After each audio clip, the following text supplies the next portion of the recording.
da parte superior do arco C, enquanto do outro é o FPD, que é esse menor, que ele é mais leve, é mais sensível à radiação, que utiliza os iodetos de césio, que são bem sensíveis a radiações e consegue transformar aquela radiação de forma direta em uma imagem. Então, ela não precisa passar por vácuo, não precisa passar por um processo mais demorado para transformar aquela radiação em uma imagem. Outra diferença dos aparelhos, lá na aula passada que eu falei, os detectores, os intensificadores de imagem, eles produzem muito mais distorção nas imagens, principalmente ali nas partes das bordas. É, já os detectores de FPD, ele já não tem esse problema de ter esse tipo de distorção. São bem mais rápidos, são bem mais leves, são bem mais compactos e são utilizados na maioria dos equipamentos atuais. Não que a gente utilize os intensificadores de imagem. Isso vai depender muito de cada estabelecimento. Sobre a questão da geração dos aparelhos, nós temos 3 tipos de geração. Os antigos, que são os análogos ou analógicos, temos os digitais, que é o considerado segunda geração, que são intermediários, e terceira geração, que são esses de alta definição, onde já utiliza os detectores de FPD ou detector de painel plano. Então, tanto um nome quanto o outro também tem um nome dele em inglês, que é muito utilizado, mas FPD eu acho que é mais fácil de lembrar. Se você lembrar ali a sigla dele, também vai, tanto faz, vai acertar de todo jeito. Começando com o aparelho de primeira geração, esses aparelhos, ele utiliza os intensificadores de imagem, exige doses de radiação muito mais altas do que o terceira geração. A primeira geração ali, ele precisa de uma quantidade de radiação muito alta, um tempo de exposição muito maior também, o que causa ali um prejuízo ali na questão da saúde, devido àquele tempo que necessita ali ficar exposto à radiação. A manipulação de imagem desses aparelhos era péssimo, então não tinha tantos benefícios ali de você fazer uma manipulação na imagem, de colocar um brilho, de colocar um zoom, de colocar uma nitidez, um contraste, alguma coisa específica. Então era muito difícil você conseguir fazer uma manipulação na imagem. Outra coisa, esses aparelhos de primeira geração, eles precisavam, às vezes, de filmes radiográficos, onde era necessário fazer a revelação para poder guardar aquele exame. Então, não tinha como fazer o armazenamento das imagens em arquivo DICOM, que é um dos tipos de armazenamento que a gente temos hoje, para poder armazenar qualquer exame sem perder ele. Então, é muito comum vocês ouvir isso. Às vezes, utiliza o sistema DICOM em outros tipos de processos, não só na radiologia, mas em alguns outros tipos de procedimentos também. Tanto na área veterinária, na área médica, na área industrial, isso vai depender muito. Então, esses daí era feita a revelação física, onde tinha que entrar na câmara escura, revelar ali de forma manual e armazenar aquele exame dentro de uma pasta em alguma coisa específica. Um problema que esses exames impressos, que era revelado, é que com o tempo ele vai perdendo a qualidade, ele vai perdendo ali nitidez, vai ficando ali como se estivesse descascando, dependendo dos cuidados que a pessoa tem com ele também. Então, não é todo mundo que tem todo aquele cuidado certinho, bonitinho, e manter aquele exame um bom tempo para uso. Mas essa é uma diferença, assim, uma das grandes diferenças do primeira geração. Sem contar que os exames era péssimo mesmo, a qualidade da imagem era péssima. Então, pegava ali o mais aceitável possível dessas imagens para poder fazer um estudo, fazer um diagnóstico, uma avaliação, um tratamento específico. Então, era muito difícil, era muito ruído, era muita distorção mesmo na imagem. Já no segunda geração, que são os aparelhos digitais, esses passaram a utilizar o sistema DICOM, onde fazia armazenamento ali das imagens em forma digital, então não era mais necessário fazer impressão radiográfica ali daqueles exames no filme de forma física, e já conseguia fazer armazenamento ali DICOM, jogar tudo para a nuvem, tudo certo. Quando necessitava fazer o exame, puxava o nome do paciente, puxava pelo código do paciente, depende muito de como cada estabelecimento também trabalha.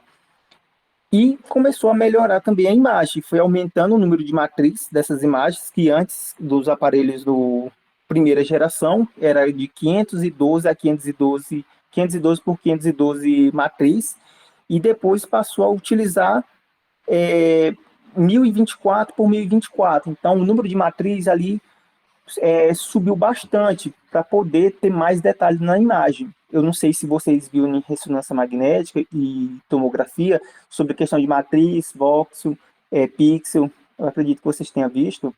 Mas quando a gente aumenta esse número de pixel, de voxel, de matriz, a gente obtém muito mais detalhes nas imagens. A gente tem muito mais qualidade, muito mais nitidez. A gente consegue ver muito mais coisa do que numa imagem que tem pouca matriz. Então, nos exames de hemodinâmica de segunda geração, no aparelho de segunda geração, a gente teve esse melhoramento de imagem, mas ainda assim continuava aquele mesmo problema é, de perder qualidade na imagem devido a certos ruídos. Então, teve melhoras na imagem? Teve, mas a questão de artefato, de ruídos ali, de distorção na imagem, continuava, porque utilizava ainda o intensificador de imagem.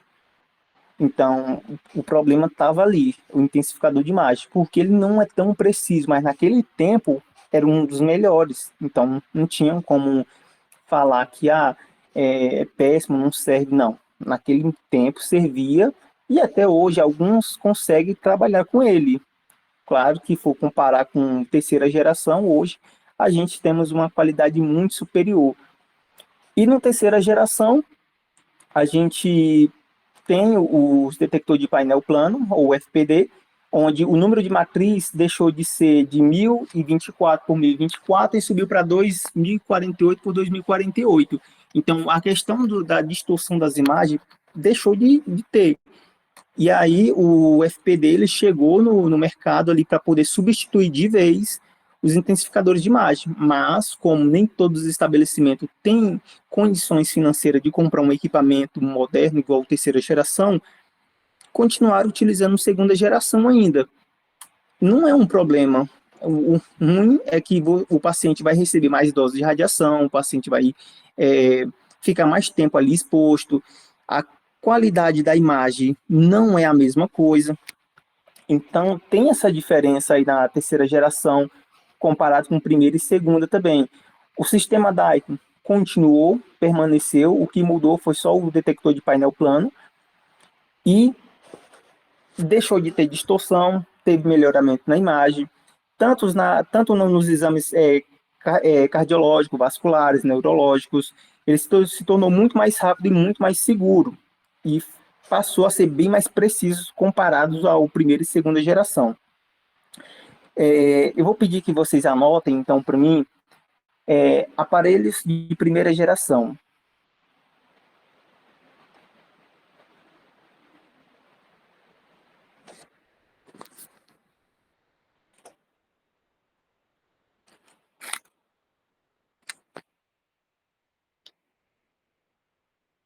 Aparelhos analógicos, ou coloca só analógico mesmo.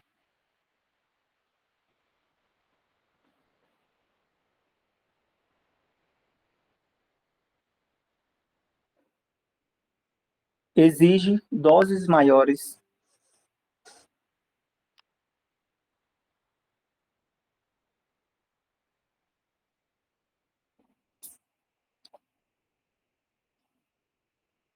de radiação ionizante,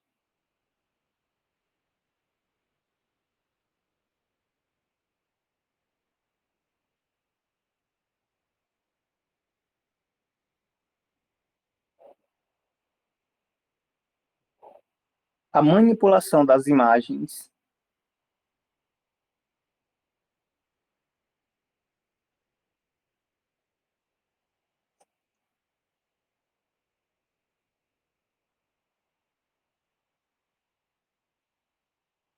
era limitadas A manipulação do quê, professor?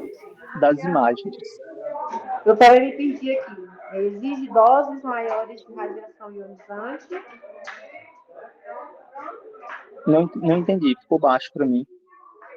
Tá aqui, exige doses maiores de radiação ionizante. Exige doses maiores de radiação ionizante. A manipulação das imagens era limitada. Ah, tá. Achei que era abacaxi. Era limitado. Que é isso na sua festa? Vizinho.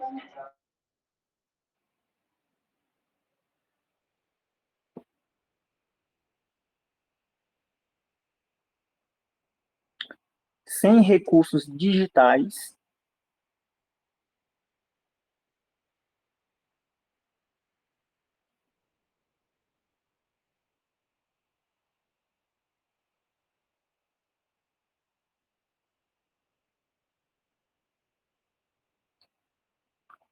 Bastante distorção nas imagens. Aí vai colocando a vírgula, pessoal. É que eu estou esquecendo de pedir para colocar vírgula, mas pode ir colocando vírgula.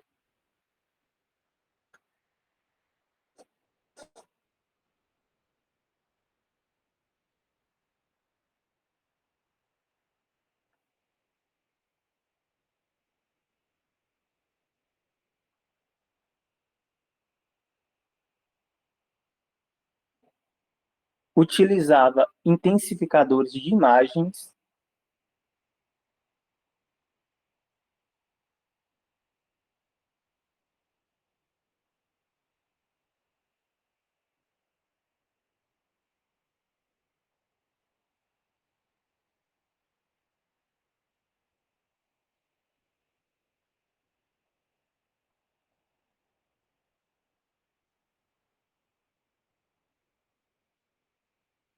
E o armazenamento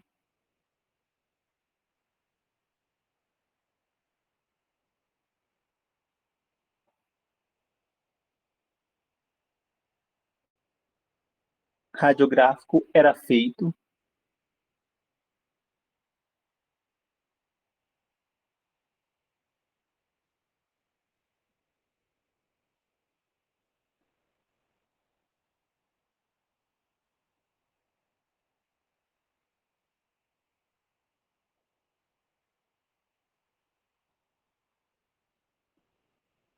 através da revelação química.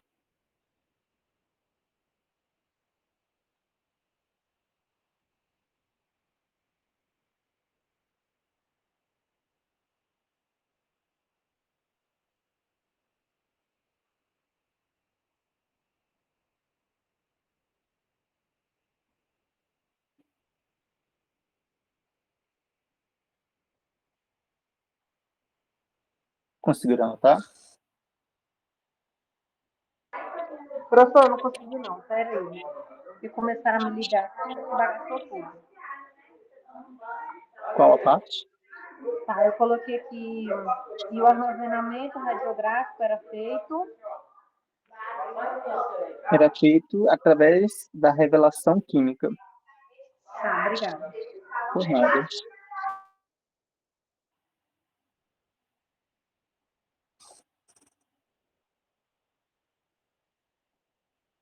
Conseguiram então anotar?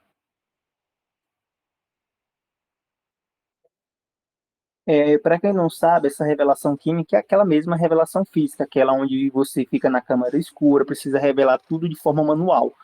Hoje, a maioria, ali 99% praticamente dos aparelhos, já faz tudo de forma digital. Alguns deles trabalham de forma direta e tem outros que já trabalham de forma indireta, mesmo sendo digital. Como assim, professor? Tem uns equipamentos que você precisa ter o filme, um filme radiográfico ali, ou um cassete, ou um filme mesmo ali, uma película. Você coloca ali na região de interesse, emite a radiação, você vai pegar aquele filme, aquele cassete, aquele chassi e vai colocar ali na impressora. Ele vai, automaticamente, a impressora vai ler aquele filme ali e vai obter todos os dados ali que foram registrados. Então ele vai transformar na imagem que foi capturada. Já outros, já de forma direta, ele vai pegar ali, por exemplo, você vai colocar o filme, ou o cassete, ou o chassi, colocar atrás do paciente, naquela região de interesse. Quando você disparar o raio-x, automaticamente ele já vai jogar direto para a tela do computador. Então não vai precisar você pegar, tirar, limpar alguma coisa, colocar na impressora. Não, ele é jogado de forma direta ali para o computador.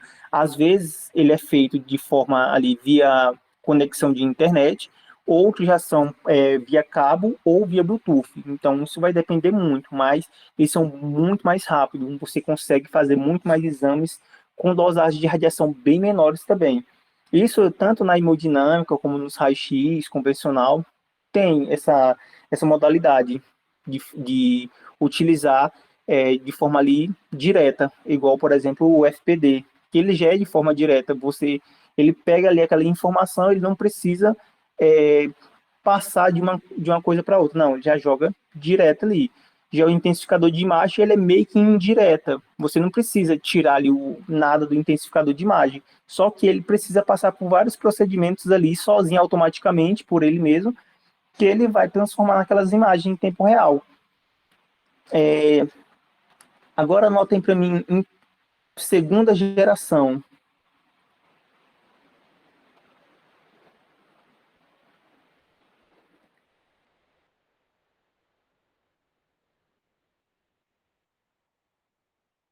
aparelhos digitais.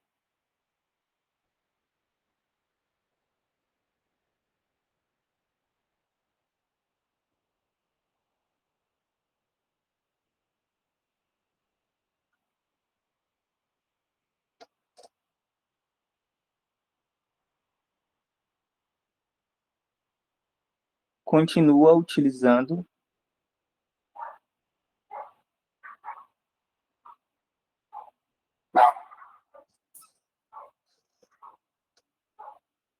os intensificadores de imagens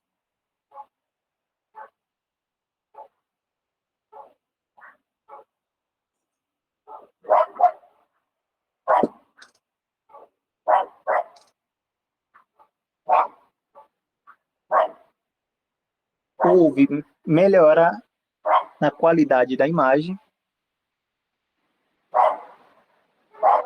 Intensificadores de imagens, o quê?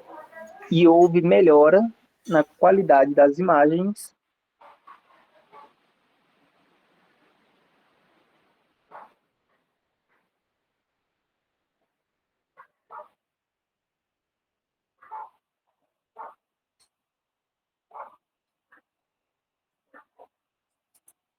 mas continuava apresentando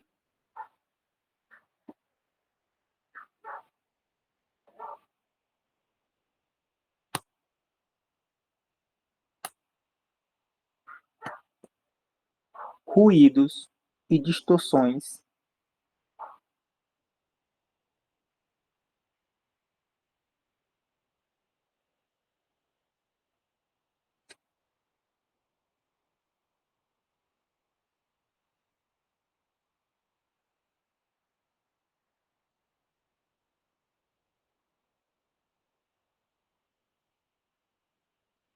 passou a utilizar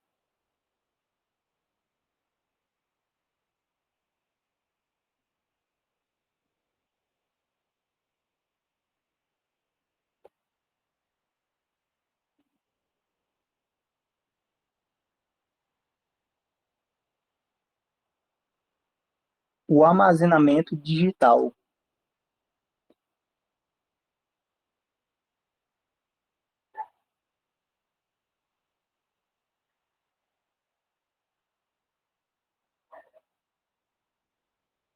Sistema DICOM ou DICOM.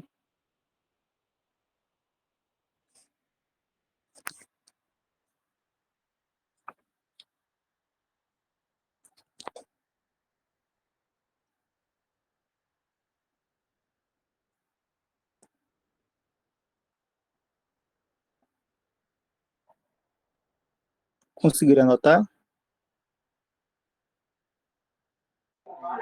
Sim. Eu consegui também. Outra questão sobre uma diferença dos equipamentos de segunda para primeira geração é que no segunda geração eles passou também a ter uma melhores opções assim de fazer manipulação das imagens. Lá na primeira geração ele já não tinha essa ferramenta de você conseguir manipular as imagens, colocar, como eu falei, colocar um brilho, contraste, alguma nitidez ali, alguma coisa ali para poder ver com mais clarezas. Já o segunda geração passou a ter umas opções de manipulação básica ali de imagem, onde a gente conseguia fazer essas mudanças ali na imagem, colocar um contraste, deixar ela mais escura, mais clara, coisas básicas ali.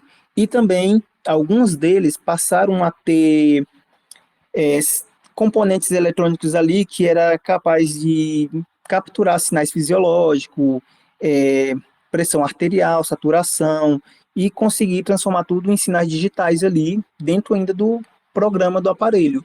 Então, teve uma melhora também no software dele, então não ficou igual a primeira geração ainda, teve algumas mudanças, igual o melhoramento da imagem também, mas o ruído era algo que não conseguia tirar ali daquele aparelho devido aos intensificadores de imagem. Terceira geração, anotem para mim,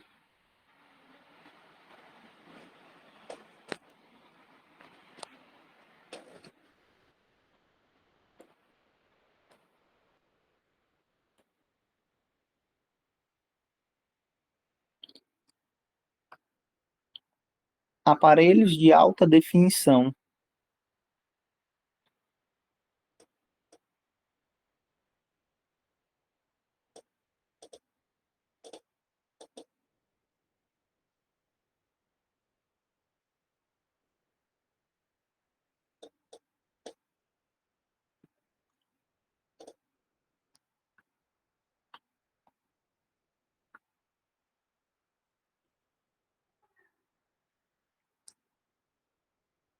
Passou a utilizar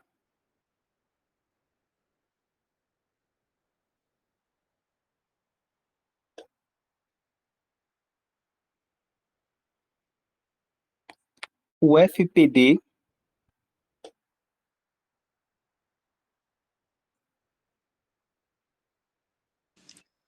Como é que é? FPD? isso, F de faca, P de pato, D de dado, FPD. Aí dentro de parênteses vocês colocam assim, detector de painel plano, para vocês lembrar também, caso o FPD fique mais difícil.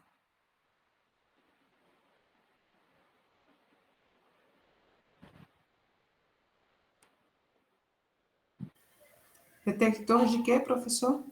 Detector de painel plano.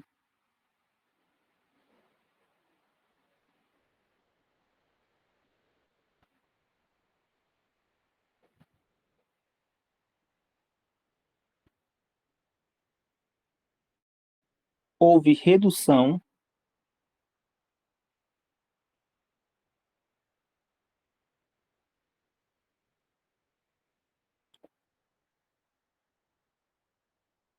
à exposição à radiação. Pera, teve o quê? Houve redução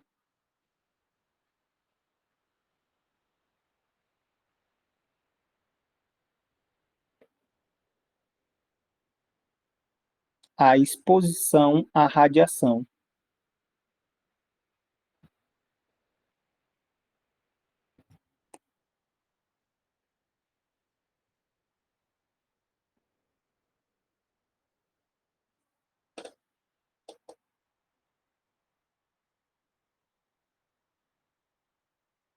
Possui mais vantagens,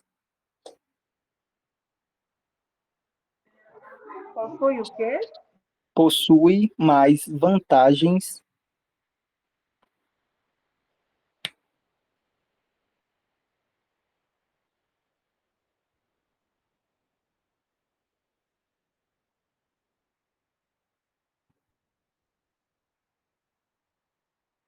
tornando os exames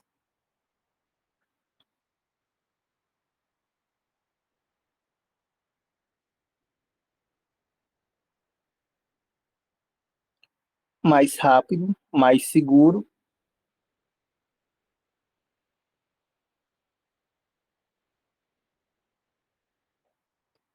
e precisos.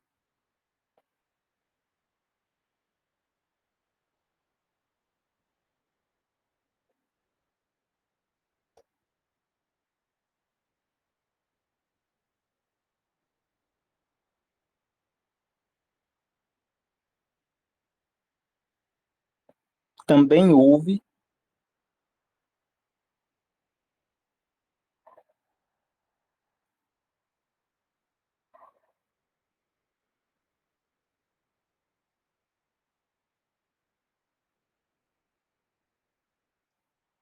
melhorias nas qualidades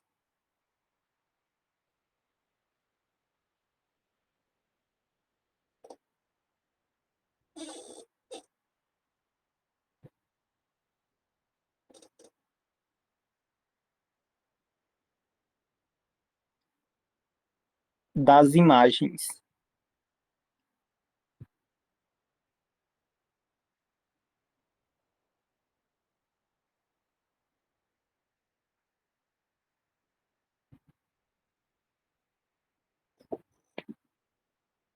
Removendo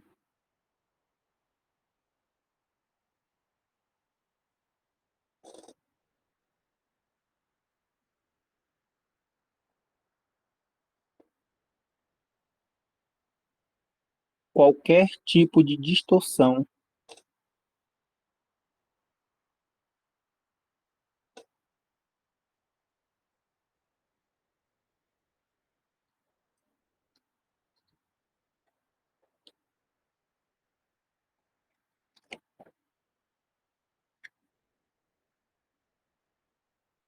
conseguiram anotar? Sim. Aí, com essa melhora na qualidade das imagens, sem qualquer tipo de interferência ali de artefato na imagem, o, os médicos, neurologista, cardiologista ali, eles conseguiram a se aprofundar ainda mais em estudos ali de pequenos vasos e em pequenos implantes também, como stents. Então, o stent a gente vai ver que é muito utilizado na hemodinâmica também, mais para frente eu vou falar sobre ele. Então, coisas ali muito pequenas que era muito difícil ver nos aparelhos, principalmente que os utilizavam intensificadores de imagem, Professor, nos acho que tá falhando a chamada. tá falhando? Pelo menos pra mim aqui tá aparecendo você falando, tipo, falhando. Peraí, eu vou desligar. Pra mim também. Tá melhor agora?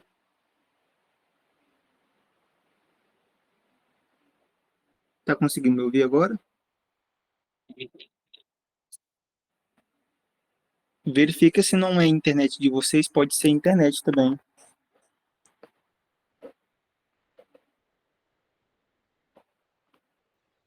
Para mim tá normal, professor. Tá normal, né? Pode ser que seja a internet de vocês. Se for a internet, ela vai falhar mesmo. É o prezão. É, aonde fico parei? Ah, tá. Sobre a questão da terceira geração, sobre a qualidade das imagens.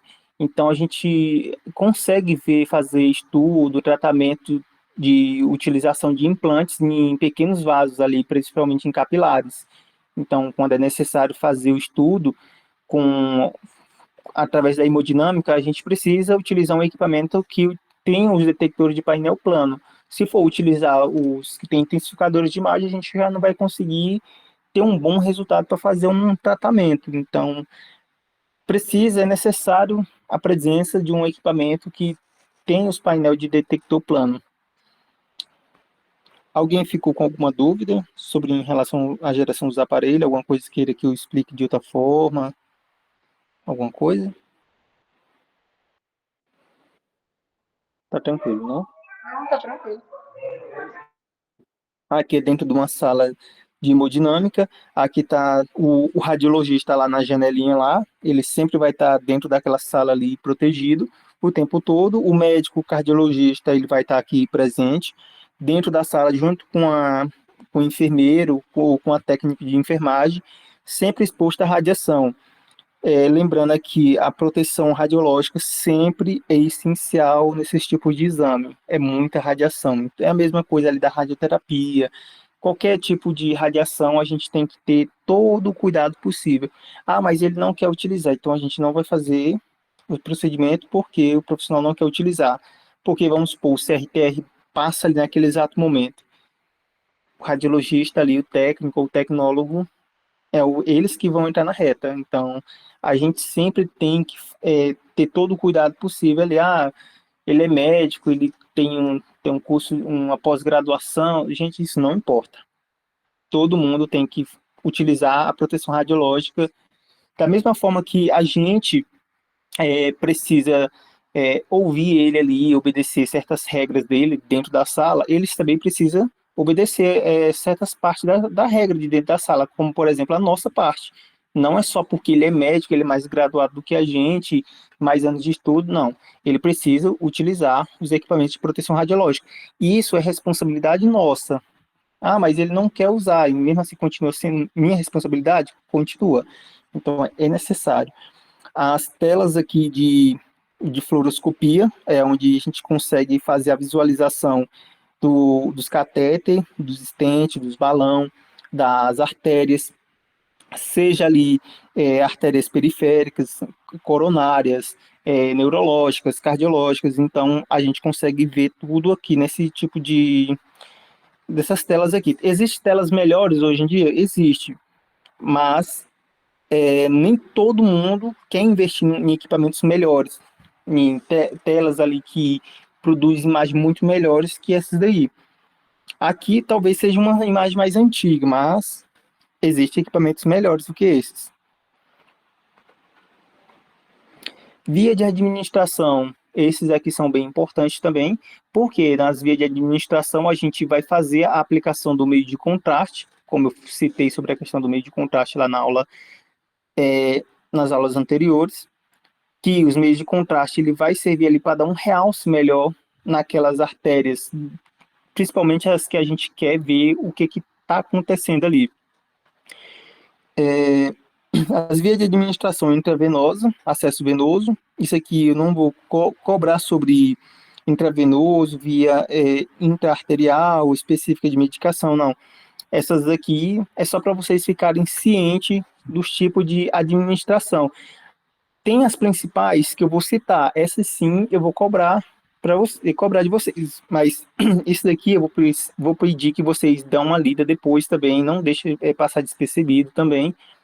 Pode ser importante lá no futuro, um dia vocês precisar, por exemplo, para fazer um concurso, alguma coisa, e vocês pelo menos estar cientes sobre isso. Sobre as principais, tá aqui, ó, na via intraarterial que a gente vai falar, que é a artéria radial, que esse é o segundo tópico, perdão, que é a via arterial, que é ali no punho, e via femoral, que é na virilha. Essas são as principais ali que a gente vai mais estudar. E vai falar aqui sobre nossas aulas, mas as outras ainda continuam sendo vias de administração importante, mas não tão importante quanto essas duas aqui, que são as mais utilizadas nos exames. Por que eles preferem utilizar esse tipo de acesso? Porque ali é geralmente onde tem mais conforto para o paciente. Então, é muito mais fácil fazer a aplicação também, o paciente não sente tanto desconforto. Então, é sempre melhor procurar um meio de tratar, de diagnosticar o paciente da melhor forma possível, na qual ele não precisa ficar ali muito agitado, na qual vai gerar complicações ali durante a administração do meio de contraste. E o acesso venoso, a gente tem também esse aqui no venoso central, mas isso aí principalmente é quando vai fazer algum tipo de procedimento cardiológico ali mais específico, como colocar válvulas ali na região cardíaca para poder auxiliar melhor o fluxo sanguíneo. Então, quando uma válvula, por exemplo, ele está com alguma falha, a melhor forma é fazer esse tipo de administração. Já essa outra imagem aqui é a via radial, ela pode ser tanto na parte superior do punho, como pode ser na parte inferior, aqui na parte posterior do punho. A gente consegue fazer a aplicação dos catéter por aí. Mesmo que seja na parte cerebral, a gente faz a administração ou via femoral ou via radial. Então, essas duas aí são essenciais, principalmente via femoral, porque é um vaso mais calibroso, é um vaso mais fácil de acesso. Mas, professor, não é mais fácil fazer a aplicação do catéter já direto ali no crânio, onde vai fazer o tratamento do encéfalo? Poderia até ser, mas é muito mais difícil você conseguir fazer um acesso por lá. Então, é muito mais fácil você fazer na via femoral e na via radial. Mas, para fazer na via, por exemplo, fazer ali na parte do crânio ali, fazer uma via, vai precisar fazer perfuração, vai precisar fazer cirurgias ali, é um pouco mais complicado. Então, é melhor fazer da forma mais fácil, mas mesmo que ela esteja mais longe ali daquela região, mas é muito mais precisa. Aqui, ó, a via radial e via femoral. Via femoral é essa do lado esquerdo de vocês. Então, é um vaso bem mais calibroso ali onde tem a aorta. O cateter ele vai passar com mais livre ali naquela região até chegar na região de interesse. Por exemplo, quero fazer um tratamento de AVC isquêmico lá na região cerebral. Consegue fazer? Consegue. Quer fazer aneurisma, quer fazer de trombose, de uma estenose, de alguma coisa específica, a gente consegue chegar naquela determinada região através de uma dessas tipo de via. Claro, igual eu falei, tem outras, mas essas duas aqui são as principais na hemodinâmica. É muito comum fazer o tipo de administração dos catéteres, dos contrastes, através desses dois acessos.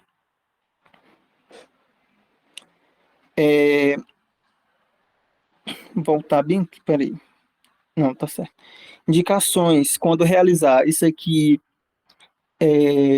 indicações ali, por exemplo, quando tem indicações e contraindicações ali para fazer tratamentos no paciente, principalmente em exames de hemodinâmica, esses daqui são quando assim, por exemplo, o paciente sentiu um sintoma, bora fazer uma hemodinâmica, vamos.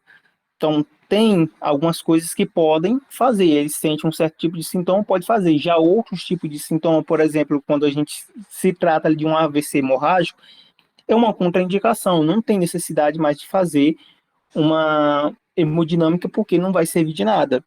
Isso aqui sobre questão de indicação, quando realizar e quando não realizar, eu só vou pedir que vocês dão uma lida nisso aqui depois, porque é bem interessante, mas na prova eu não vou cobrar de vocês em relação a isso. Mas é que eu deixei só para vocês estarem cientes também. Contraindicações, insuficiência renal aguda ou crônica, isso aqui é tranquilo também. Então, tipo, é muito difícil ter algum tipo de contraindicação. É muito mais fácil ter contraindicações num exame contrastado normal do que na hemodinâmica. Então, quer dizer que pode fazer ou não fazer? Pode fazer, mas existem certos riscos, então deve-se evitar. Então, fazer quando tem algum desses tipos de sintoma, arritmias não controlada, hipertensão arterial descontrolada.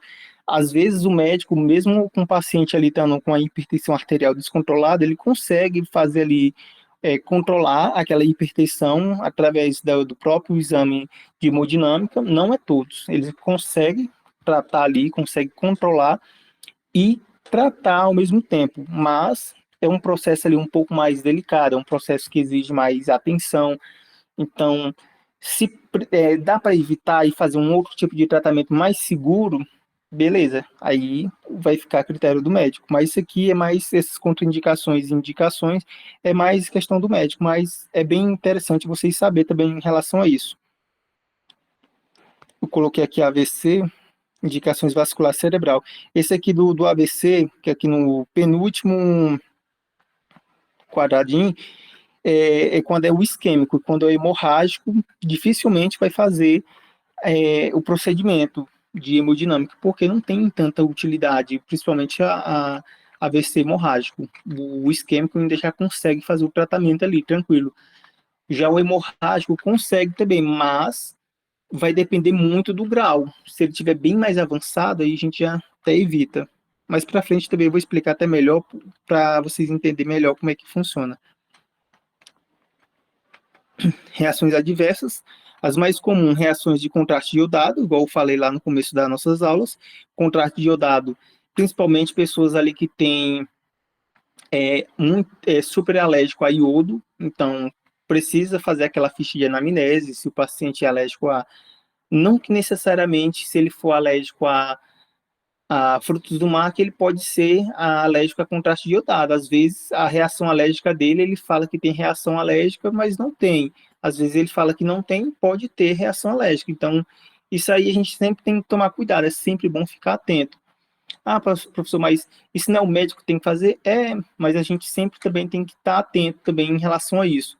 Porque o médico ele pode deixar de passar despercebido ali, a gente vai fazer uma utilização do contraste iodado e o paciente ele é super alérgico a contraste baseado em iodo.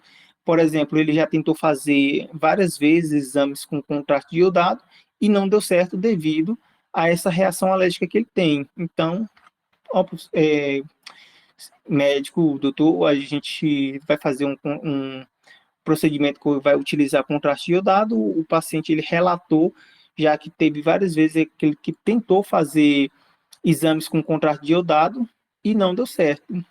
E aí o médico ali ele já vai procurar saber o porquê, o que foi que aconteceu.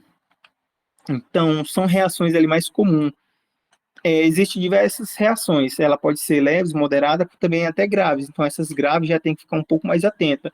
O enfermeiro, o técnico de enfermagem, eles têm que ficar ali atento, preparar toda a sala também para poder atender o paciente quando acontecer algum tipo de complicação. Ah, ele é super alérgico a iodo, ele é alérgico a sulfato de bário, ou o sulfato de bário entrou numa região ali, numa cavidade onde não deveria entrar, e aí vem todo aquele procedimento ali de emergência para poder fazer a remoção do meio de contrato de sulfato de bário. Por exemplo, o paciente ele está com a úlcera, ele está com uma parede ali, um buraco na parede do estômago, fez a aplicação do contrato de sulfato de bário e ele extravasou ali para outra região.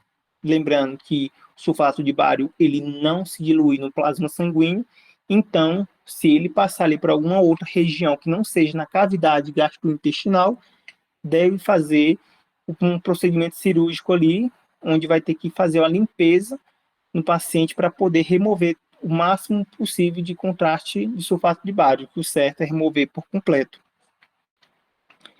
Estabilidade hemodinâmica, acidente vascular cerebral, quando é o hemorrágico, lesão vasculares, reações alérgicas graves. Então, tudo isso aqui são reações graves, complicadas na hemodinâmica. Existem outros também quando se trata de contraste, exames contrastados. Mas na hemodinâmica são essas aqui, são as mais comuns. Claro que tem outras. Essa parte aqui de reações eu não vou chegar a cobrar tanto de vocês também na prova, não. Acho que nem tem ela na prova. Mas também é só para vocês ficarem cientes. Protocolos e parâmetros de controle. Parâmetros da hemodinâmica básica, sinais vitais. Então, ali a gente precisa sempre estar atento em relação a isso. Tanto o médico, quanto o técnico de enfermagem, quanto o enfermeiro. Ele tem que estar ali sempre atento aos sinais vitais. Monitoração da hemodinâmica invasiva e avançada, quando a gente faz a aplicação dos catéteres, então a gente também tem que ver em que direção está indo o catéter. Você não vai fazer a aplicação de um catéter num paciente sem saber para qual região você está indo. Você pode estar empurrando o catéter para dentro, o catéter ele pode estar preso em alguma parede ali, de alguma artéria, e você está jogando mais catéter ali dentro ali, e tipo, não está servindo de nada. Então, sempre bom fazer essa monitoração ali na hemodinâmica, através das imagens em tempos reais. Então, o médico está conversando ali com o enfermeiro, você está vendo que está errado, você pode corrigir também. Classificação de perfil hemodinâmico, protocolo clínico, isso aí é mais, o médico ele vai tratar com o paciente, mas também é sempre bom a gente ficar ciente dessas coisas, mas isso aí vai depender de cada médico também.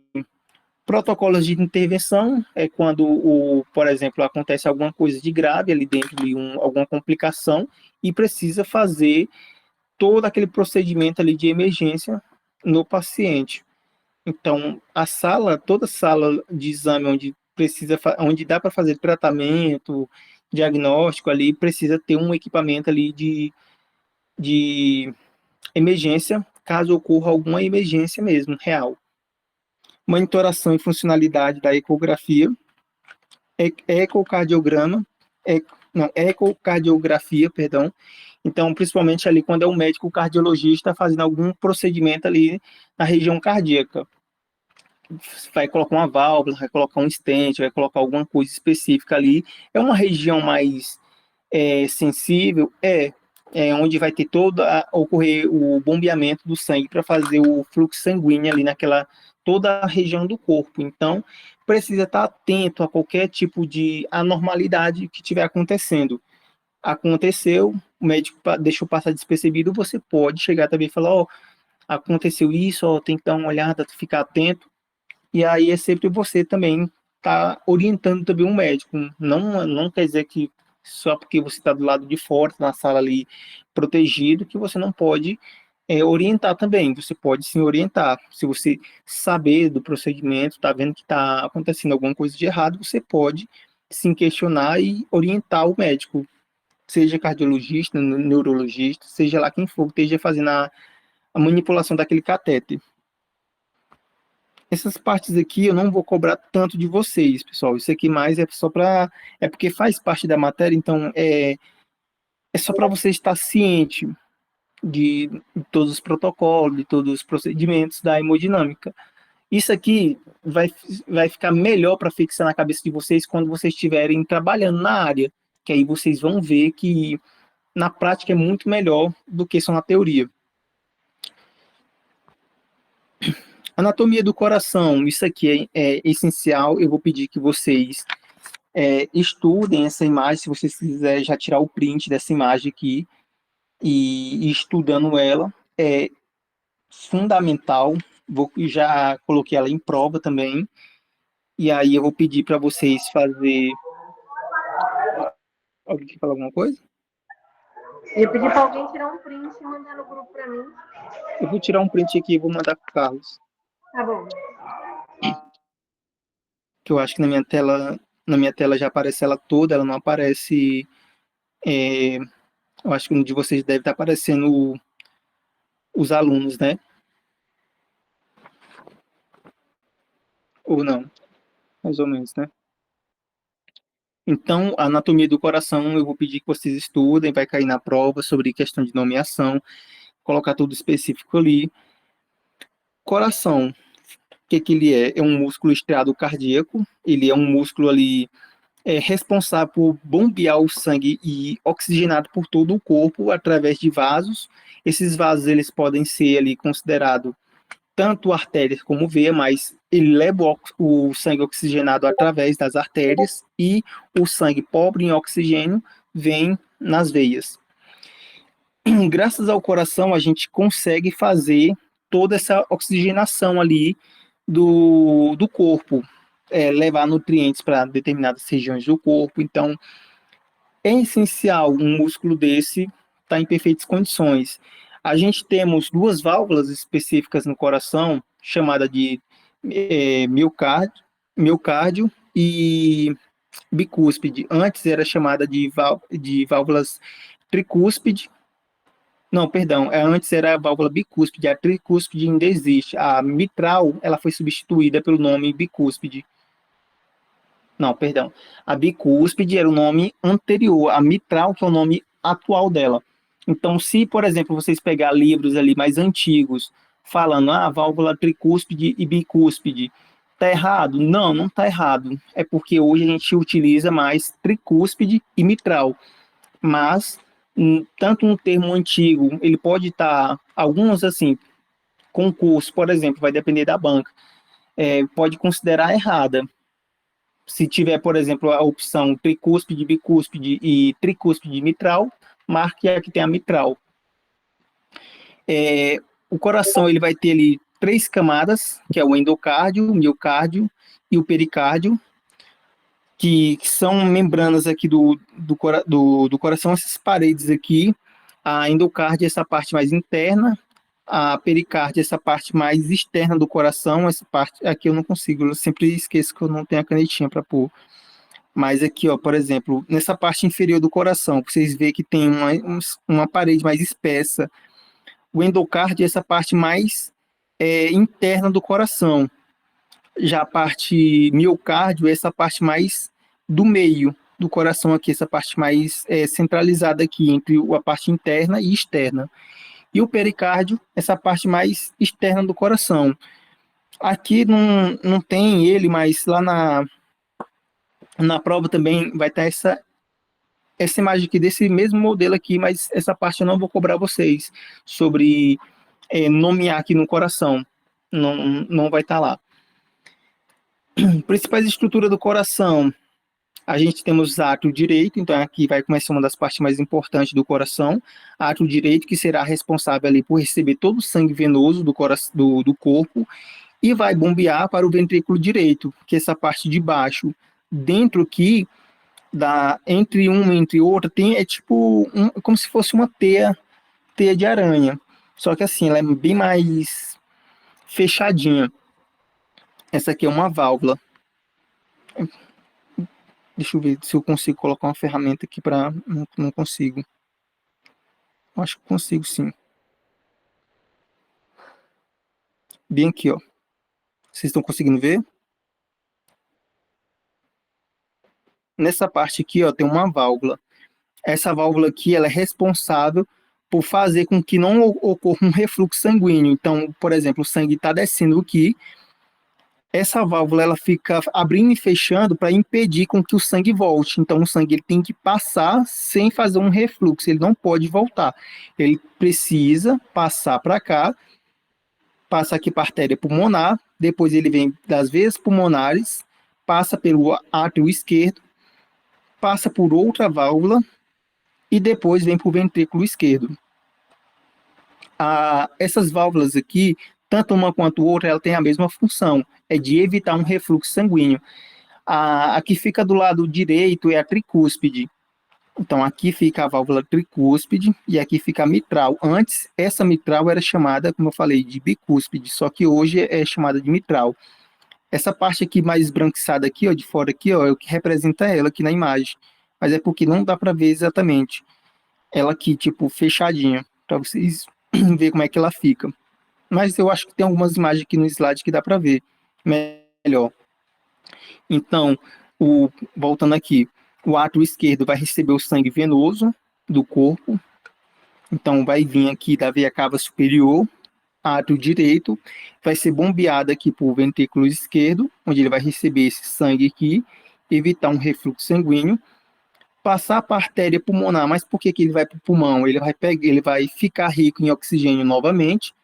Então, o sangue que está vindo aqui, ele não tem oxigênio, ele está desoxigenado. Ele passa aqui para a artéria pulmonar, vai para os pulmões, que vai estar aqui nessa região, e ele vai voltar aqui pela veia pulmonar, passar pelo átrio esquerdo, ventrículo esquerdo, lembrando que tem uma válvula aqui, vai jogar para a aorta e fazer toda a liberação do sangue oxigenado ali para todo o resto do corpo. O ventrículo direito ele vai bombear esse sangue para os pulmões. É interessante vocês anotarem isso também, porque eu vou cobrar em prova. Anotem para mim, átrio direito.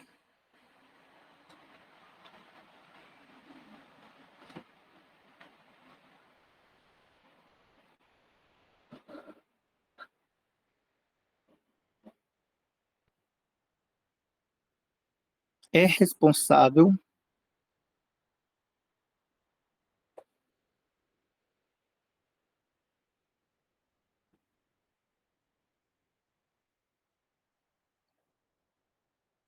por receber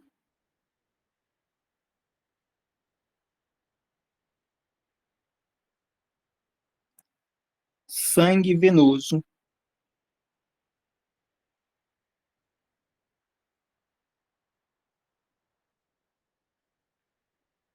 Aí coloca dentro de parênteses, coloca sangue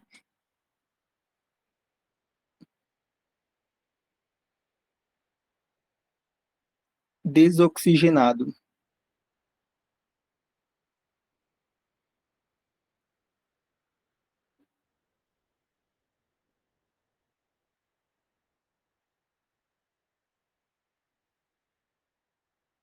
Conseguiram anotar?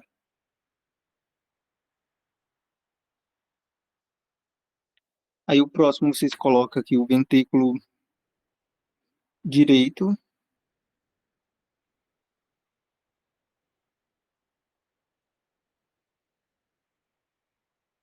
É responsável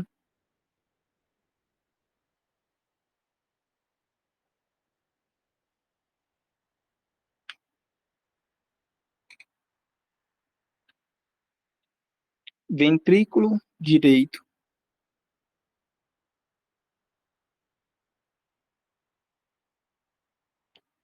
é responsável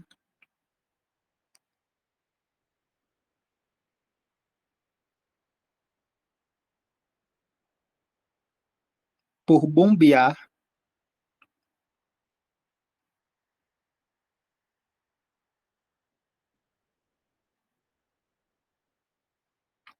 o sangue venoso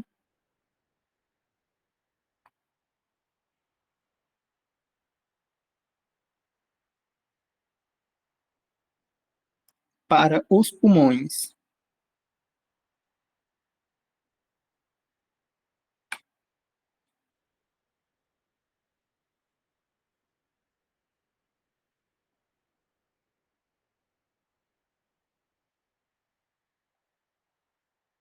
Conseguiram anotar?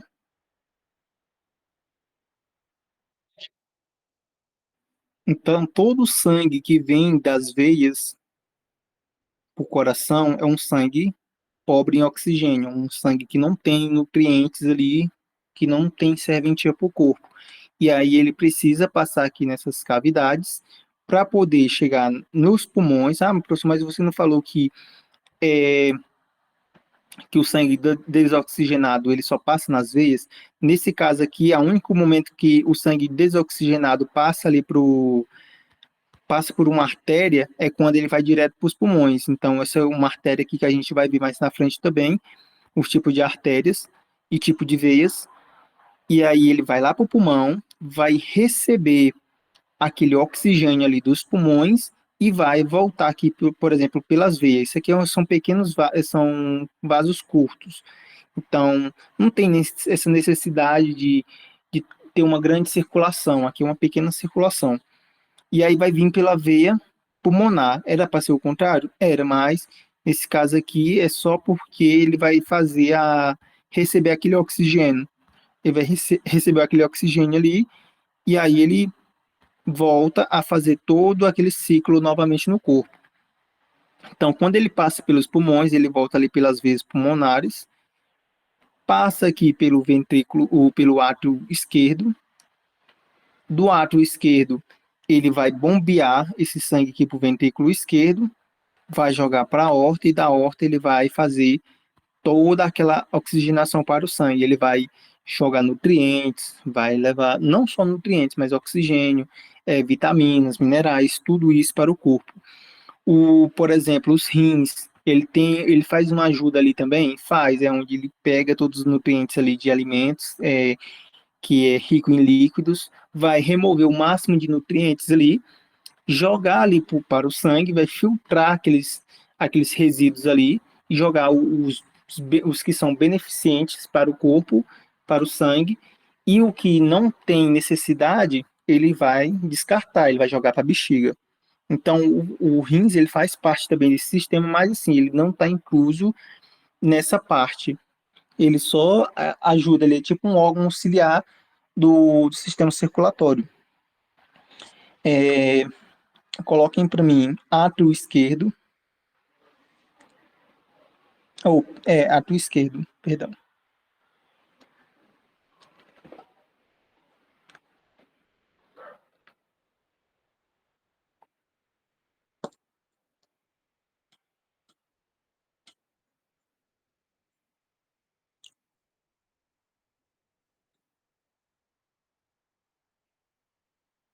Recebe o sangue arterial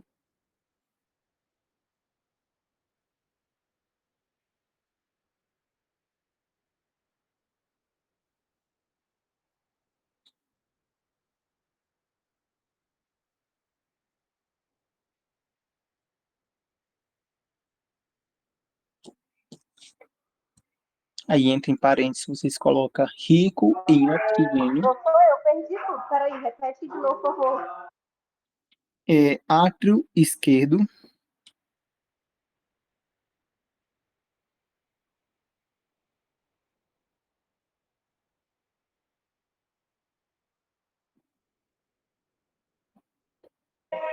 Sim, pode continuar. recebe o sangue arterial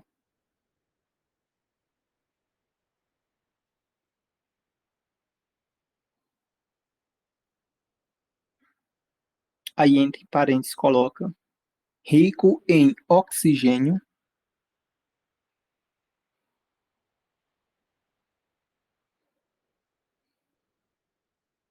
Não era nutrientes? oi? É porque eu achei que o senhor tivesse falado nutrientes. Também. Os nutrientes, ele vai vir principalmente ali do SINS. O SINS vai jogar os nutrientes ali, principalmente de alimentos que são ricos ali em água, ou até mesmo água. Então, ele vai pegar, fazer a filtragem ali daqueles líquidos ali e vai jogar no sangue. Já o essa veia pulmonar, o átrio esquerdo, ele vai receber aquele sangue rico em oxigênio que foi lá para os pulmões. Então, os pulmões ele vem, puxa ali o ar, pega todo o oxigênio ali do ar, joga o dióxido de carbono para fora e mantém só o oxigênio dentro do corpo e joga dentro do sangue. O SINS ele vai servir ali como se fosse um órgão auxiliar ali para o coração, onde ele vai fazer a filtragem ali do máximo de nutrientes possível para jogar no sangue. Então é para colocar entre parênteses é oxigênio. Isso, rico em oxigênio. Eu falei nutrientes mesmo? Eu entendi você falando nutrientes. Falei nutrientes? Eu ouvi oxigênio de início. Eu anotei oxigênio. Se eu tiver falado nutrientes, eu peço desculpa, pessoal, mas é oxigênio. Rico em oxigênio.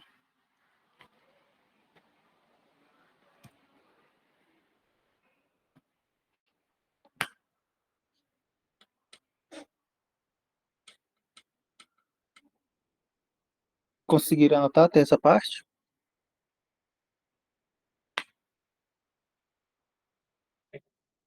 Já o ventrículo esquerdo, aí vocês anotem para mim, ventrículo esquerdo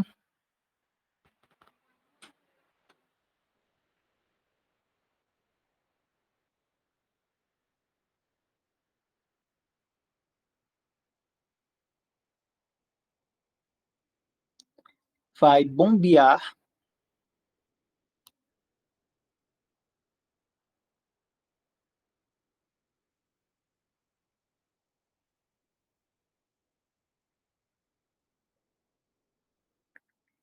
o sangue arterial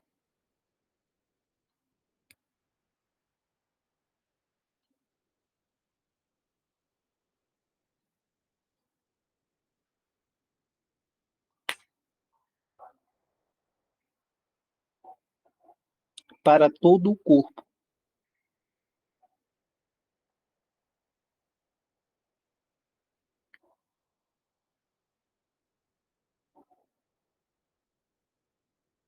através da aorta.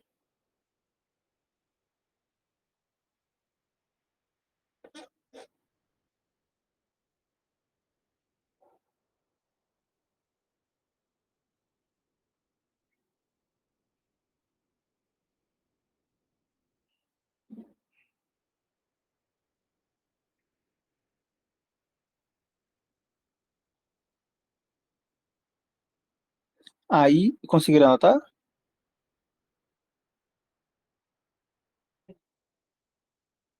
Aí coloquem para mim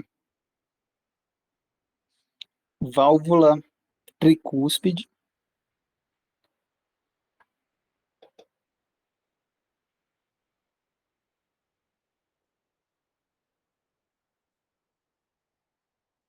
fica do lado direito,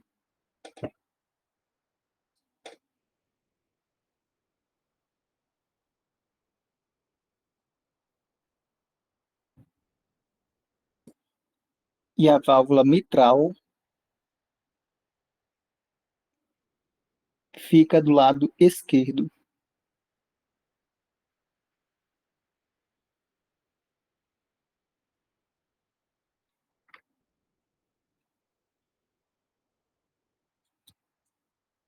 São responsáveis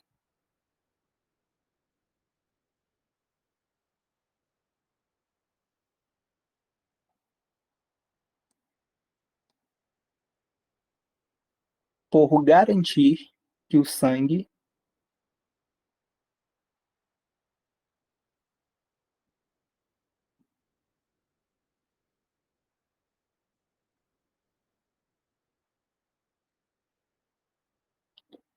sigam em apenas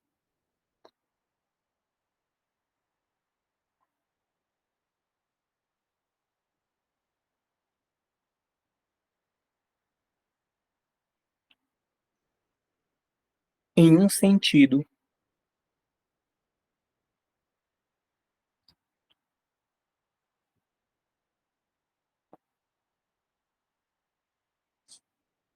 Evitando refluxo.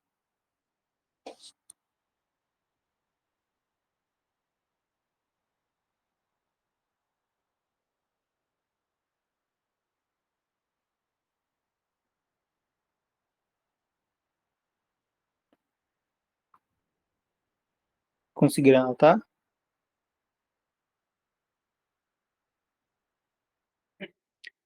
Em questão das três camadas que eu falei do coração, eu vou pedir que só que vocês anotem também, que bom que já fica fixado aí. Coloca aí endocárdio.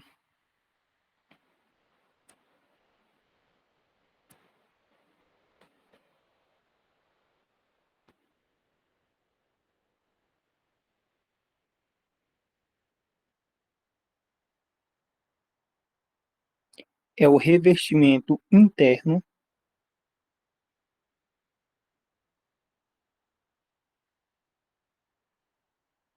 do coração. Professor, repete de novo, é o quê? O endocárdio é o revestimento interno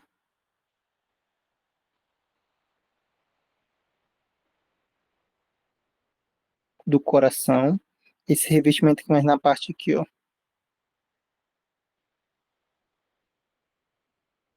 Essa membranazinha mais interna do coração aqui, ó. Dá pra ver com ela um pouquinho menos espessa aqui, ó.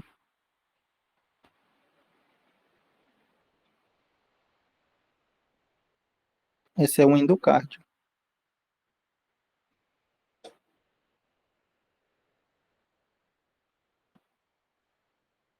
É o revestimento interno do coração. Aí, miocárdio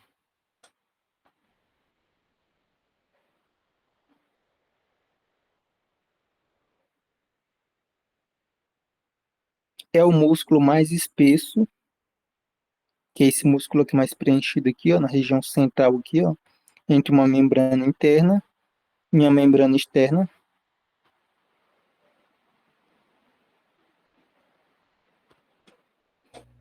É um músculo mais o quê, professor? É o músculo mais espesso do coração.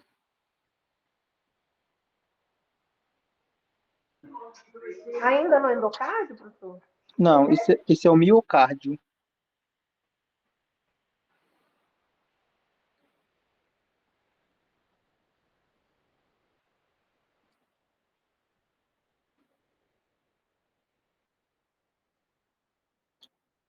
Conseguiram anotar? Sim. Aí coloca pericárdio, já é a terceira camada.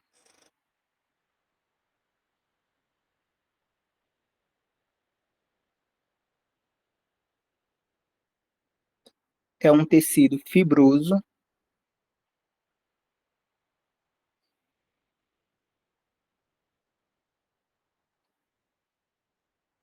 do lado externo.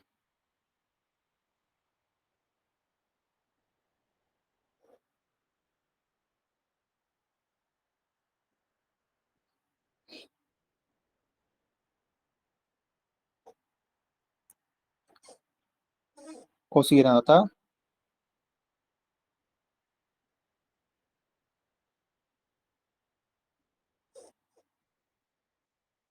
Então, o músculo, essa camada do pericárdio, é por isso que o coração é considerado um músculo estriado cardíaco, estriado devido a essa camada pericárdio. Se vocês, por exemplo, pegar ali um coração bovino, vocês vão ver que ele tem várias estriazinhas. É como se tivesse várias fibras ali do lado de fora. Já do lado de dentro, ele é um tecido mais liso, ele não é tão fibrado igual o pericárdio. O endocárdio ele é bem mais lisinho do que o pericárdio.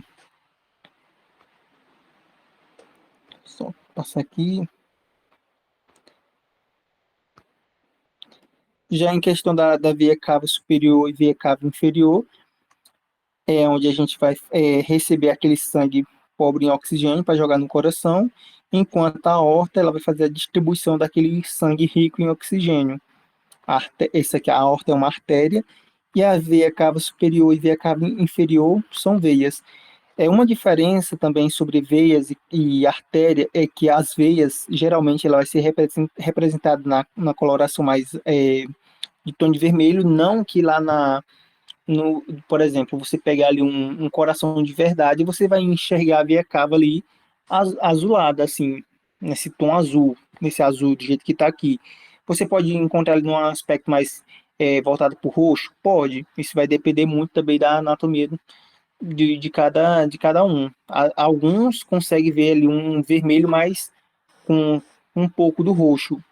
Já, na maioria dos casos, ela é bem vermelha. Então, tem essa questão de fazer a diferenciação. Mas, para poder ficar mais fácil de diferenciar, é a espessura de uma para outra. A espessura de uma veia, ela é bem mais fina do que a de uma artéria. Uma artéria ela é mais calibrosa, ela é mais espessa devido a um fluxo ali muito maior.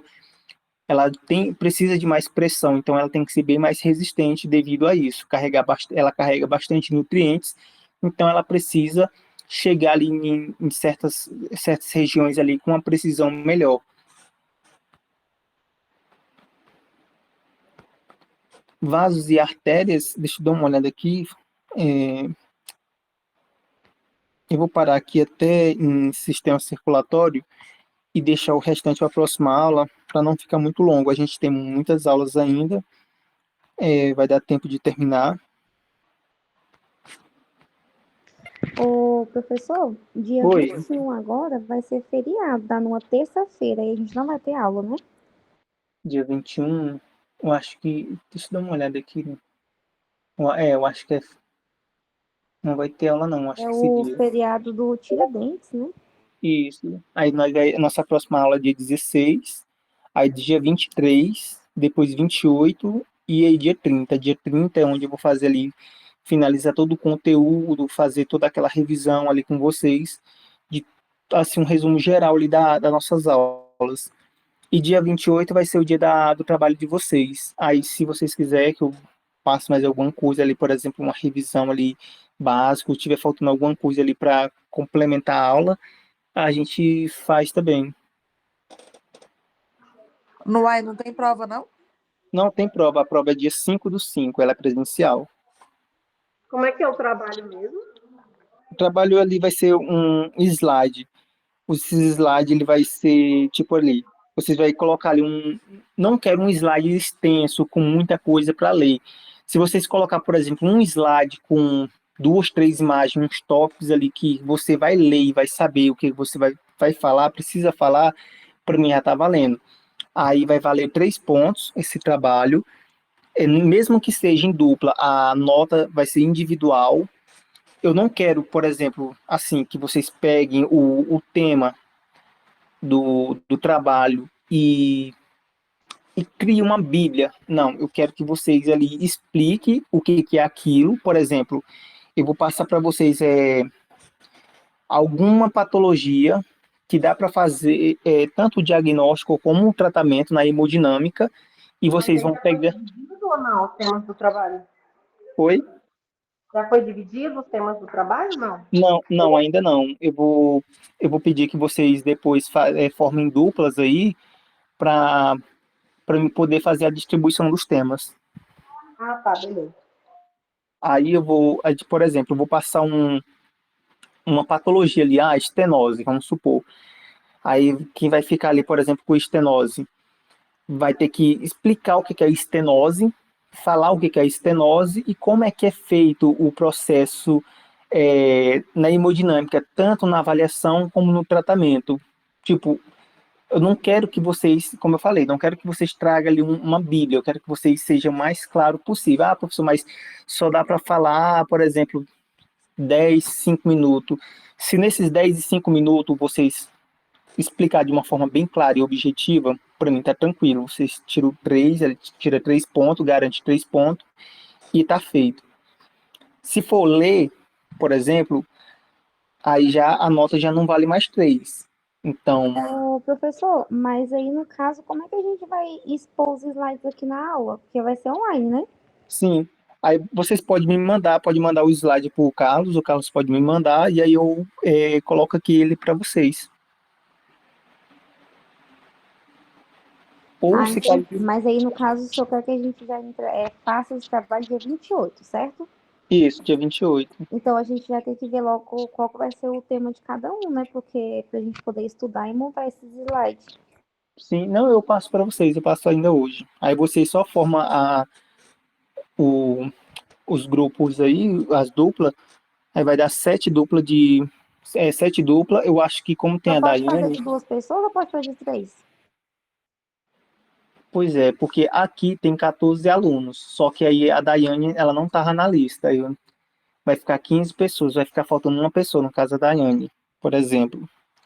Aí eu E coloca teria. só um grupo com 3 e o restante tudo com 2. Oi? Aí pode colocar um grupo só com 3 e o restante com 2. Pode ser. Mas assim, quanto mais pessoas, pode até ficar um pouco ruim de apresentar, porque como eu não quero tanta coisa, assim, muita coisa para vocês apresentar, pode ser que um aluno, por exemplo, fique com pouca coisa para falar. Aí tá aí o problema. Mas eu vou tentar pegar ali, por exemplo, quem vai ficar com três Mas, ó, pessoas. por exemplo, o professor, o Hum, Daniel, né? Por exemplo, sim, um vai falar da patologia, né? O sim, outro vai falar o procedimento do começo, né? E o outro vai certo. falar do tratamento, vai dar certinho, 3 pessoas. É porque vocês vão ver mais nas nossas aulas que tanto o tratamento como o diagnóstico ali, ele feito tudo de forma em conjunto, um com o outro, que, tipo, não tem tanta dificuldade. Tipo assim, não tem tanta coisa para se falar em relação a isso. Talvez tenha mais a se falar da patologia do que do tratamento, o diagnóstico e a avaliação juntos. O senhor passa outro tipo de trabalho para mim, um escrito. Um escrito. Só que o problema é que se eu passar para um, tem que passar para todos, porque vai tudo para uma. É isso, tem que passar para todo mundo. É Porque se igual eu eu. tô te falando, Daniel, por exemplo, ó, se um grupo só ficar com 3 pessoas, o restante pode ficar com 2 de dupla, entendeu? Que aí a Não, Daiane não sim. vai ficar sobrando. Não, sim, sim, eu entendi. Mas assim, eu vou, por exemplo, esse trio, eu vou colocar ali um exame ali um pouco mais. é, que tenha mais coisas para se falar. Pegar por exemplo, uma patologia ali mais meio que complicada ali, devido à questão de tratamento, contraindicações, essas coisas, para poder passar. Assim, que aí vai ter coisa para poder falar para as 3 pessoas. As 3 pessoas não vai ficar sem nenhum assunto. Aí os 3 vão ter a mesma quantidade praticamente de assunto para poder falar. Mas nada que seja diferente das duplas. Vai ser a mesma coisa. Só que assim, vai Eu ter. entendi, é só para ter mais conteúdo, para todo mundo Sim, ter uma parte para poder participar, né? Mas no isso. final ninguém fala muito mesmo, senhor. Não, é assim, é como eu falei para vocês, a nota de vocês vai ser de acordo com cada um de vocês. Tipo, a nota que eu der pro Pedro, não, vamos supor que o Pedro tá junto com a Luana. E aí estão ali a mesma dupla, são a dupla. Aí a Luana vai lá, apresenta bem, o Pedro vai e já apresenta ali mais ou menos. A nota do Pedro já não vai ser a mesma da Luana. Um exemplo. Ah, A da mas sempre Luana, é assim, sempre é individual mesmo, as notas. sim, a nota é individual, vai ser de acordo com a apresentação de cada um. Se leu, aí a nota já é bem mais baixa. É 3 pontos. Então, de acordo com o empenho de cada um, é o que vai valer a nota. Aí tá tranquilo, então, assim, porque se eu for passar de forma escrita para vocês, vai ser um pouco mais chato, porque vocês vão ter que entregar no dia da prova. E aí eu vou ter que, e no dia da prova, eu já vou pegar a prova de vocês, vou fazer já a correção e já lançar as notas de vocês e já entregar a nota de vocês no mesmo dia. Ah, eu preferi escrito. É que escrita vai ser um pouco mais complicado.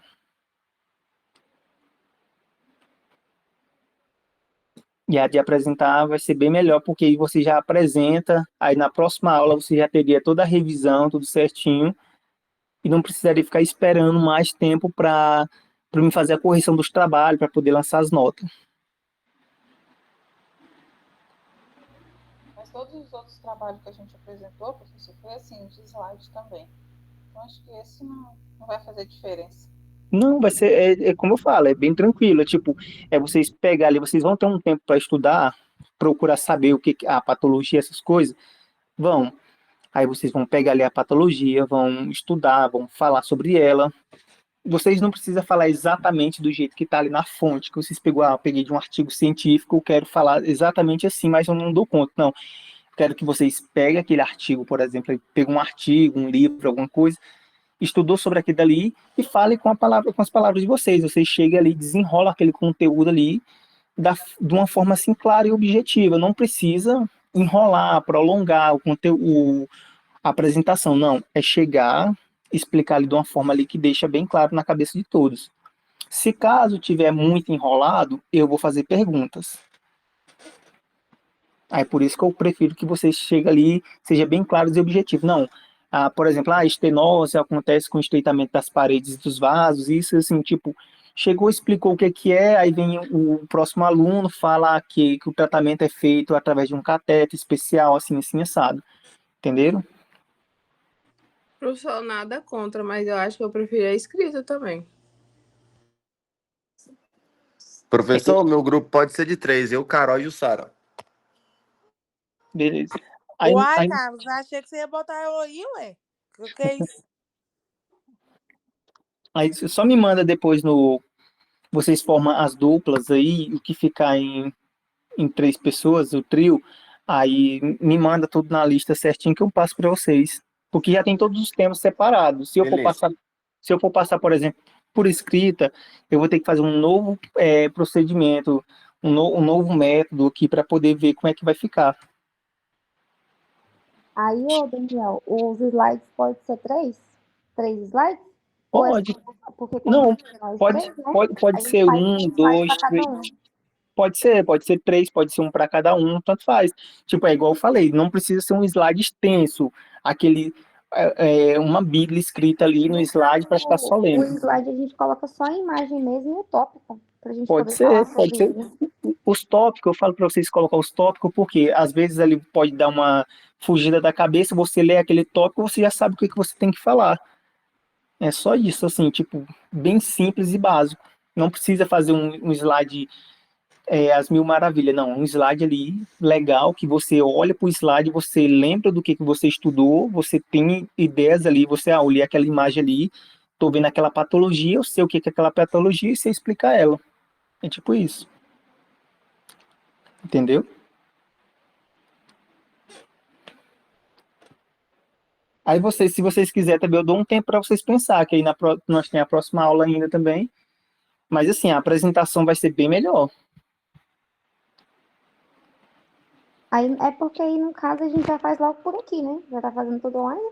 Sim, já faz tudo online. E no dia 5/5, que é a nossa prova presencial, eu vou ter que corrigir as provas de vocês. Que eu já corrijo as provas, já lanço as notas e já entrego a prova de vocês com as notas, com a nota final da matéria.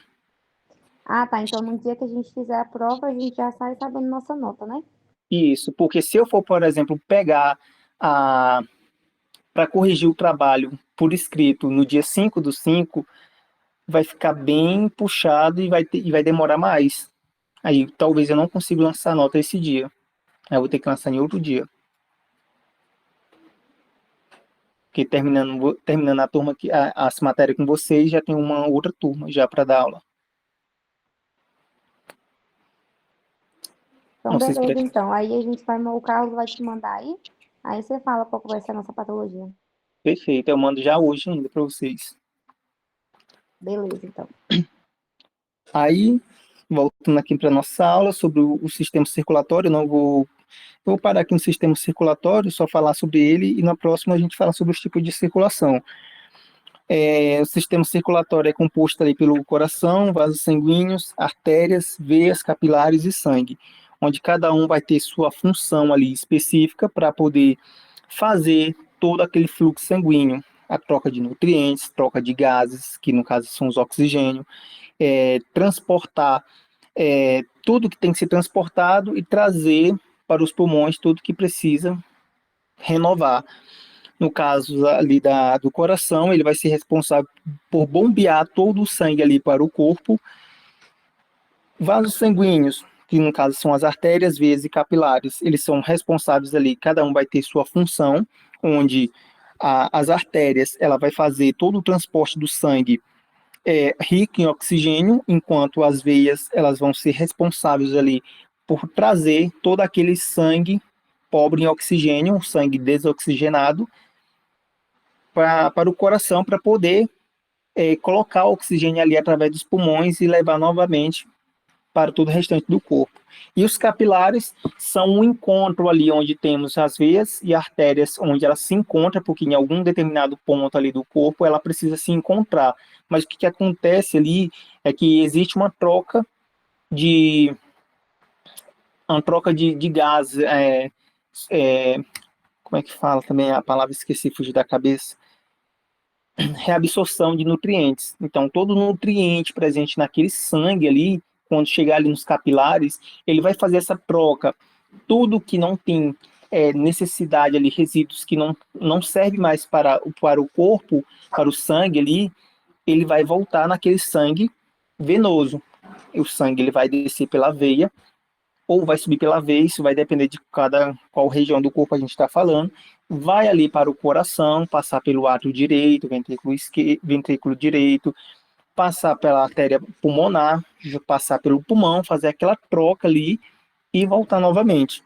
Enquanto o sangue ele vai ser responsável por carregar todos aqueles nutrientes, o oxigênio, os nutrientes, vitaminas, sais, minerais, que cada parte do corpo ali, ele vai, por exemplo, como eu falei, os rins vai filtrar ali resíduos para levar nutrientes para o corpo, intestino delgado, intestino grosso, ele vai fazer também reabsorção de nutrientes para poder jogar no sangue também, que são órgãos auxiliares, para poder levar esses nutrientes para o sangue, e o pulmão vai fazer ali, pegar todo o oxigênio ali, suficiente ali que foi para dentro dos pulmões e levar para o sangue. Então, cada um ali vai ajudar nesse auxílio ali, levando o máximo de nutrientes ali que o corpo necessita.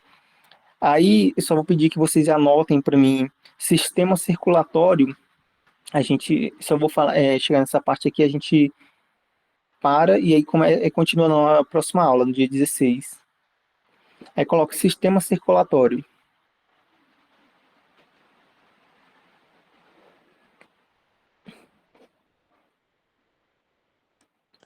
O slide é dia 30, então, né?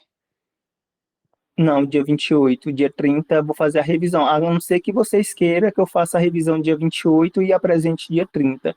Só que aí fica até um pouquinho mais ruim, porque se vocês tiverem uma revisão, por exemplo, ali próximo da prova, até melhor para vocês, não? Eu prefiro, na última aula, Tem, revisão. pode ser. Dia 28, que terça, tá. Dia 28 o trabalho, a apresentação de vocês. Dia 30 uma revisão ali geral ali de todo o conteúdo. E dia 5/5 a nossa prova. Beleza. Aí coloca sistema circulatório.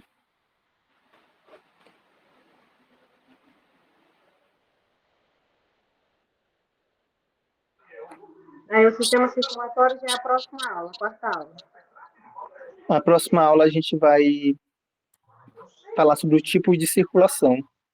Ah, tá. Aí Aí você tá sistema... editando, né, para escrever, para digitar? Isso, só escreve e anota em imprimir no caderno de vocês. Sistema circulatório é composto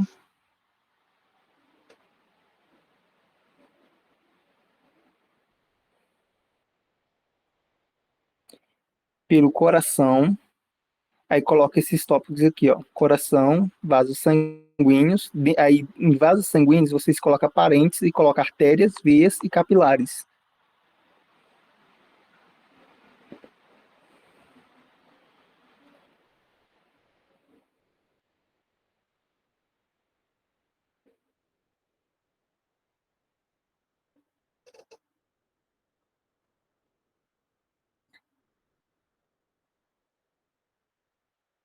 Isso, aí depois, fora dos parentes, aí vocês colocam sangue, que faz parte também do sistema circulatório.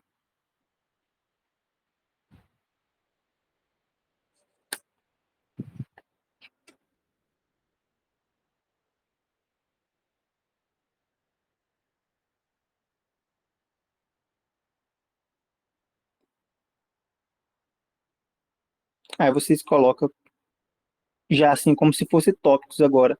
Coração é responsável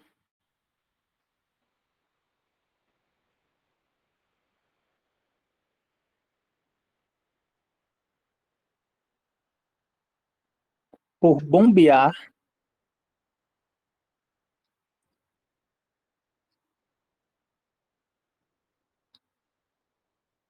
o sangue para todo o corpo,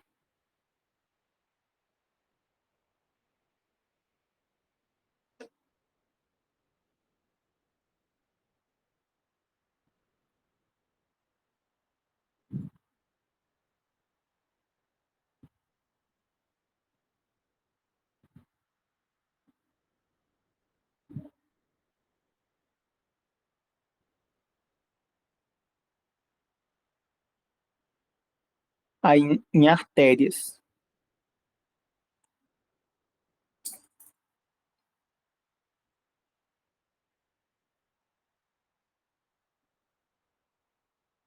São vasos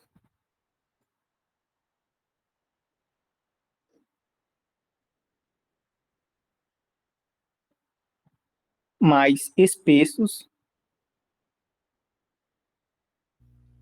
Professor, repete aí, por favor, que ficou meio Ar- confuso aqui. Artérias são vasos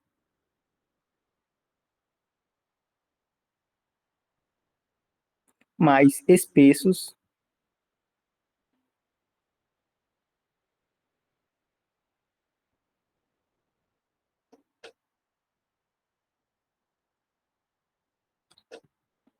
responsáveis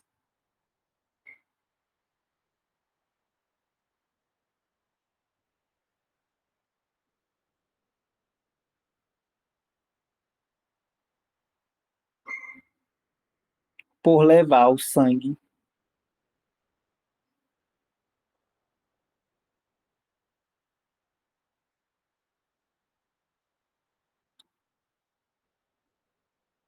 rico em oxigênio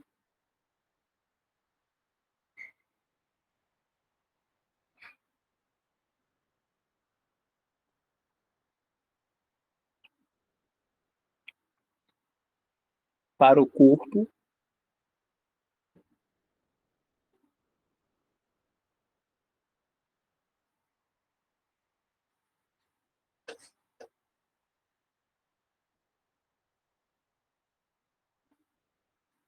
conseguiram anotar essa parte? Aí em veias, o próximo tópico, veias.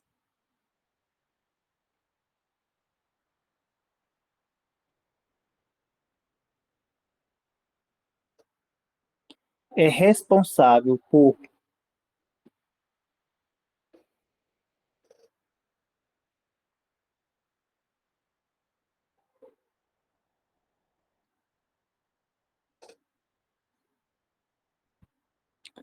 trazer o sangue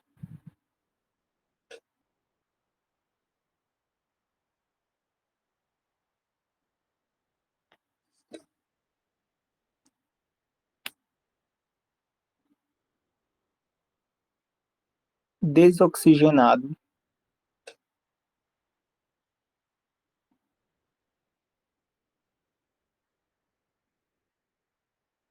do corpo para o coração.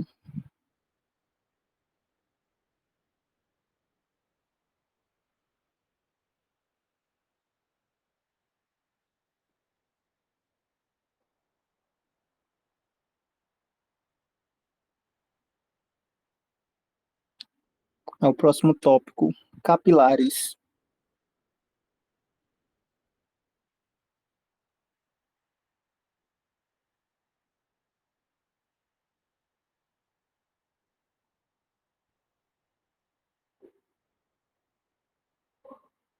São pequenos vasos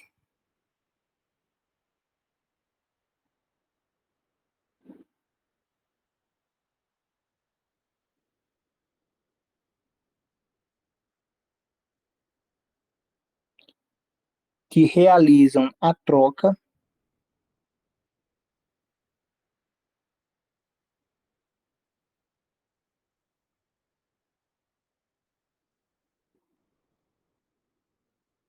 de nutrientes e oxigênio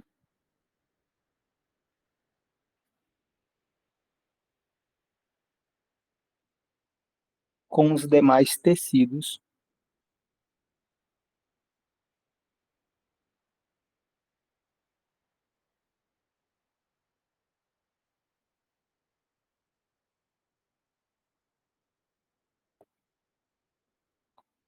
conseguiram anotar essa parte também?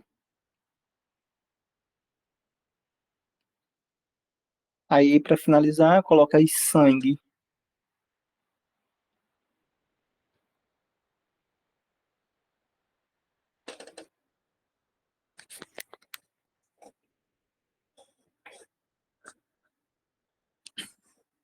É responsável por transportar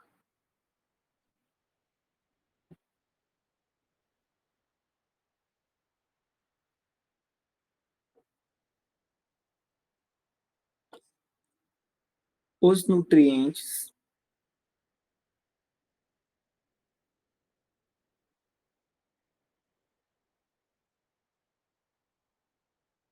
por todo o corpo. É responsável por transportar Responsável por transportar os nutrientes por todo o corpo.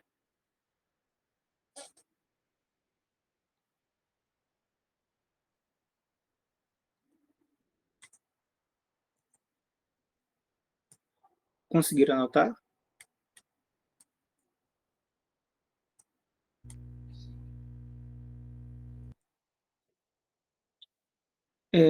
Alguém ficou com alguma dúvida em relação à nossa aula de hoje?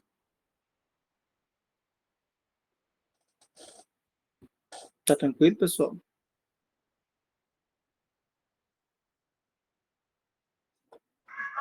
tá Sim, tranquilo. tranquilo. Tranquilo, né? Então, vou fazer a chamada aqui para encerrar a aula. Amanda, Presente. Ana Gabriele, Presente. Carlos, Presente. Fernanda, Presente. momento, Gabriela, Presente. Jéssica, Presente. Henrique Mariano, Jussara,